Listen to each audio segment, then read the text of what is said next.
Okay. Head, toe, knee, shoulder, head, toe, jump, ball. For today's video guys ay andito nga po tayo sa Casa di Bambini European School dito sa Santa Maria, Bulacan. Ayan guys, so ang kasama ko po ay si Red at si Oliswell. So ayan guys, so first time natin nag-training dito, so nag-extra training tayo habang wala pa tayong players. So ayan guys, ang ating tinuturuan ay si Oliswell at si Red ulit. So ngayon na lang ulit sila nag-training guys, ayan o. So kaya back to basic, ball mastery, dribbling, and guys, tuloy-tuloy lang. So ayan, maganda yung area dito. So pangalawang punta ko pa lang dito. So ayan guys, after naman namin mag ball mastery, eto guys, so passing naman kami dito. Ayan, passing lang kami. So yan, si Red ay 7 years old, ay si Ate Oliswell ay turning 10 years old na siya this coming December. So ang tagal na nila huling naglaro ng football, kahit papa nila ay coach, madalang naman sila mag-training. So sumama sa akin sa training kasi malayo yung pinagtuturuan ko. So ditong meron tayong malapit na area na pagte-trainingan. So pag may times ay nag-extra training tayo dito guys.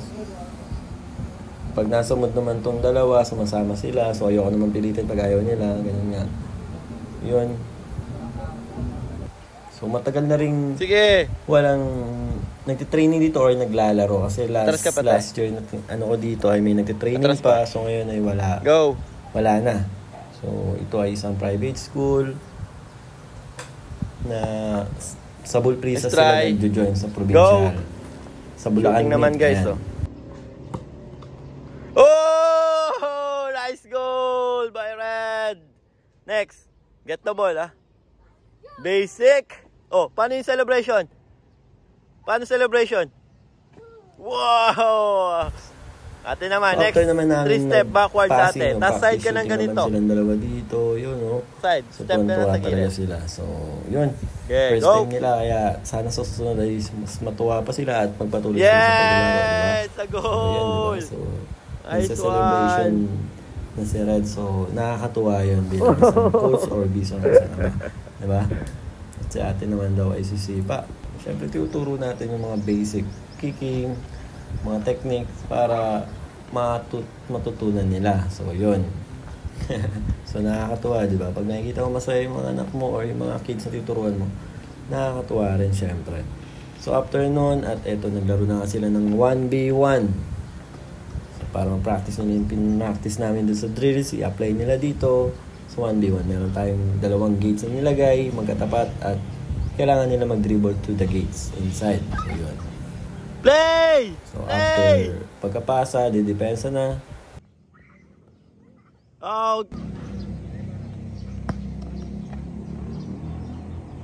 Oh, get the ball, Red!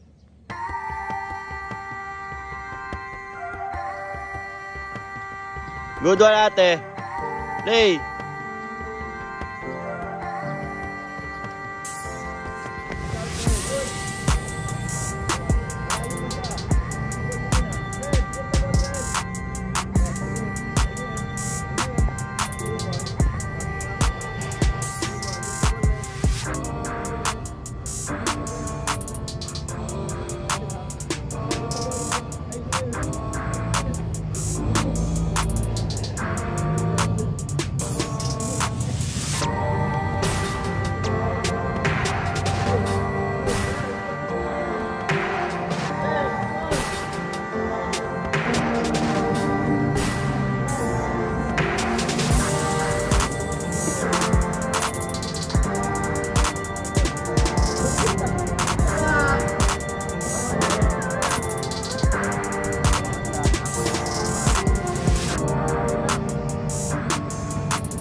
So yun guys, after na nila mag 1v1, syempre nakisali na nga ako at hindi pwedeng hindi ako makipaglaro sa kanila.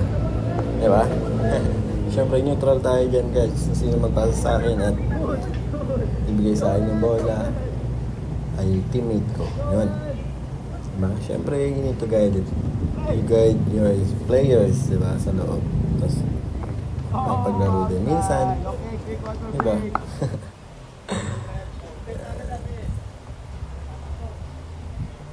Ano, tuwan-tuwa na yung dalawa dito. Parang hindi nakaramdam ng pagod at kahit na mainit.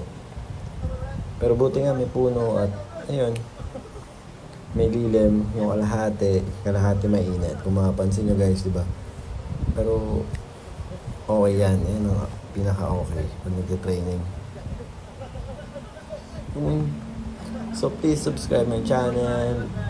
I road to 5K subscriber na tayo guys. So maraming salamat sa pag-suporta nyo. At please keep watching. And salamat sa suporta.